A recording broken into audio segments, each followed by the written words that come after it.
धन्यवाद।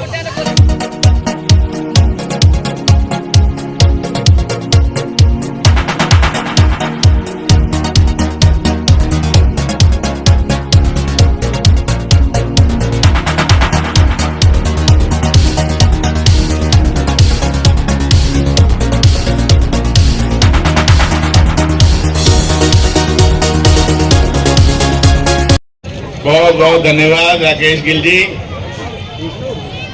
आप सबका मैं हृदय की गहराइयों से धन्यवाद करता हूं।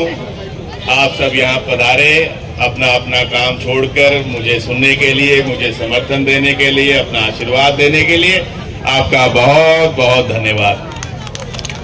अभी जिनको आप सुन रहे थे, हमारे बहुत ही आदरणीय पूर्व उप मुख्यमंत्री हरियाणा सरकार में रहे श्री चंद्रमोहन जी हमारे बीच में, हरियाणा प्रदेश कांग्रेस कमेटी की महिला अध्यक्षा मैडम सुधा भारद्वाज जी, उन्होंने भी आपके बीच में बोलना था, लेकिन अगले कार्यक्रम में क्योंकि देरी हो रही थी इसलिए मैं उनसे माफी मांगता हूं। इसी प्रकार से मैडम जो हमारी मेयर रही हैं उपेंद्र कौर आलूवालिया जी, उन्होंने भी आपके बीच में बोलना था। हमारे बीच में हमारी में रही हैं मानवीर कौर गिल जी, हमारे चेयरमैन रहे हैं रविंद्र रावल जी, हमारे विजय बंसल जी, संतोष शर्मा जी,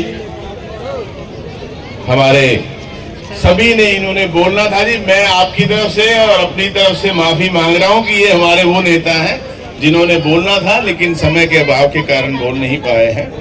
हमारे आज के इस कार्यक्रम के आयोजक हैं भाई संदीप सोही जी और अक्षय चौधरी जी, हमारे धनेन्द्र वालिया जी, हमारे रवि चौधरी जी, कक्कड़ साहब, सलीम जी, गौतम जी, हुडा साहब, शमशेर पूनिया जी, सुनीता शर्मा जी, हमारी सेवा दल से अध्यक्ष हैं शमशेर पूनिया जी, शशि शर्मा जी, सुरेश भोला जी, सचिन सूद जी, कुलभूषण जी, मीनाक्षी सिंगला जी, हमारे रविंदर शर्मा जी, बलविंदर चौधरी जी, बख्शी जी, कुलदीप जी, सुषमा खन्ना जी, बंटी जी, अजमेर जी,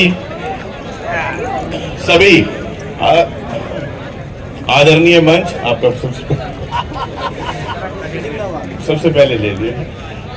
आदरणीय मंच, मेरे बुजुर्गों, माताओं, बहनों, युवा साथियों, सबके विचार आपने सुने और किस तरह से बताया गया कि कितनी समस्याओं का सामना आपको करना पड़ रहा, किस बात की सजा मिल रही है आपको, क्या गलती है आपकी। अपने ही देश में अपनी आवाज उठाना भी आज एक गलती बन गया है। कहां जाएंगे हम अपनी आवाज को उठाने के लिए? क्यों अपने ही देश में हमारी आवाज को दबाने का काम होता है? ये क्यों ऐसी तानाशाही? जिसने भी अपनी आवाज को उठाने का काम किया उन्हीं की आवाज को दबाना हुआ है इस भाजपा की सरकार में। चाहे किसान हो, गरीब हो, कर्मचारी हो, व्यापारी हो, महिलाओं हो, खिलाड़ी हो, सरपंच हो, नंबरदार हो, किसी की तो सुन लो। किस बात का बदला लिया जा रहा है? आज हद ये हो गई कि हमारे कर्मचारी बैठ जाते हैं अपनी मांगों को लेके कहीं धरने पे, उनकी कोई सुनने तक नहीं आता। ये जगह बना रखी है 5 सेक्टर में, वहां कोई 6 महीने बैठा रहो, कोई साल बैठा रहो, कोई सुध लेने नहीं आता। भाई पहले भी धरने होते थे, कोई सुनो। भाई कितनी बीमारियां फैली हैं इस भाजपा के राज में। कभी कोरोना आया और कोरोना से भी ज्यादा मौतें अभी 6 महीने पहले जब आपने देखा प्लेटलेट्स गिरते चले गए, यहां इतनी बदबू उठती है। डंपिंग ग्राउंड तो वहां होना चाहिए जहां बसियत ना हो, जहां लोग ना रहते हो, पर यहां जहां आप बसते हैं वहीं पर सारे शहर का कूड़ा इकट्ठा करके डाल दिया जाता है और कागजों में उसे रिसाइकल भी कर दिया जाता है। कागजों में, मौके पे कुछ नहीं। बड़ी बड़ी कंपनियां करोड़ों रुपए लेती है सरकार से, एमसी से, लेकिन ग्राउंड पे कोई काम नहीं। जो हमारे पीने के पानी के जो सैंपल हैं उनकी क्वालिटी खराब हो रही है। 7 ट्यूबवेल फेल हो गए भाई हमारे, बता रहे हैं गिल साहब, 11 हो गए। तो ये सजा दी जा रही है आपको भाजपा की सरकार के द्वारा। और दुख ये आता है कि इतनी समस्याओं के बाद भी आप बताइए, जिस नुमाइंदे को आपने चुना था, लोकसभा में भेजा था, भी क्या कभी उन्होंने आपकी आवाज उठाई थी? तो किस लिए भेजते? हम वकील करते हैं जिससे कि वो हमारा केस लड़े। हम अपना नुमाइंदा चुनते हैं जिससे कि वो आपकी आवाज उठाए और आपकी समस्याओं का समाधान। ऐसे नुमाइंदे को चुनने का क्या फायदा जो आपकी बात को उठाने वाला ना हो, आपकी बात को दबाने वाला हो? उसका कोई फायदा नहीं है। आज लड़ाई है इस तानाशाही सरकार के खिलाफ जो आपकी आवाज नहीं सुनती। आज लड़ाई है इस जुमलेबाज सरकार के साथ जो बड़े बड़े वायदे तो करती है लेकिन काम छोटे छोटे भी नहीं करती।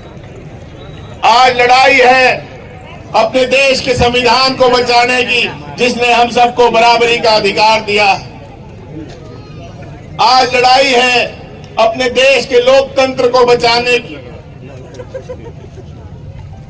और इसको लड़ने के लिए, इस लड़ाई को कोई बाहर से आने वाला नहीं है। ये लड़ाई हम सबको मिलकर लड़नी है। लड़ेंगे ना? लड़ेंगे, लड़ेंगे, लड़ेंगे, लड़ना ही होगा, लड़ना ही होगा। बहुत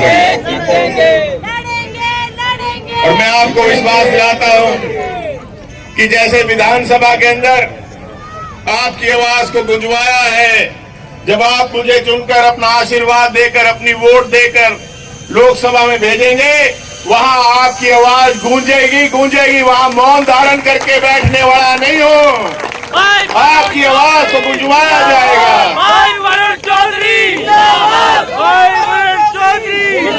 कांग्रेस पार्टी जिंदाबाद। और ये भी आपको विश्वास दिलाता हूं कि जब आप मुझे चुनकर भेजेंगे, आपको आपके बीच में मिला करेंगे, आपको मुझे ढूंढने की जरूरत नहीं पड़ेगी। ये हमारी लड़ाई है, हम मिलकर लड़ेंगे। चाहे वो हमारे आशियाना की है, चाहे वो हमारी अनाउंसमेंट की है, चाहे वो हमारी डंपिंग ग्राउंड की है, मिलजुल के ये लड़ाई लड़ेंगे और मिलजुल कर इन लड़ाइयों को जीतेंगे।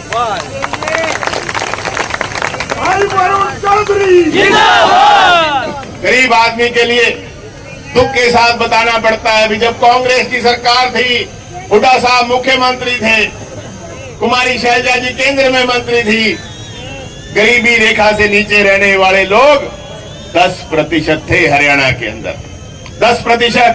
और आज इस भाजपा की सरकार के अंदर, आज हरियाणा के अंदर परिवार पहचान पत्र के डेटा के अनुसार 63% जनसंख्या गरीबी रेखा से नीचे चली गई। ये कमाई करके इस भाजपा की सरकार ने हमें दिया है। शर्म आनी चाहिए ऐसी सरकार को। इनकी हर नीति फेल है।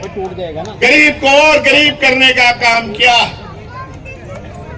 महंगाई कहां पहुंचाई है? 450 के सिलेंडर को महंगा बताते थे, कपड़े उतार उतार कर प्रदर्शन करते थे, और आज दुगना हो गया, दुगना हो गया। और देर नहीं लगी, 450 का तो 70 साल में पहुंचा था। ये जो 70 करते हैं 70 साल में, पर इनको दुगना करने में कोई देर नहीं लगी। जो मोटरसाइकिल 40-45 हजार में मिल जाया करता था, वो दुगने से भी ज्यादा रेट का हो गया। और 5-5 साल की कहते बीमा कराओ। सबसे ज्यादा अपराध आज हरियाणा में, सबसे ज्यादा नशा आज हरियाणा में, सबसे ज्यादा बेरोजगारी आज हरियाणा में। भाई हमने सरकार चुनी है या परेशानी चुनी है?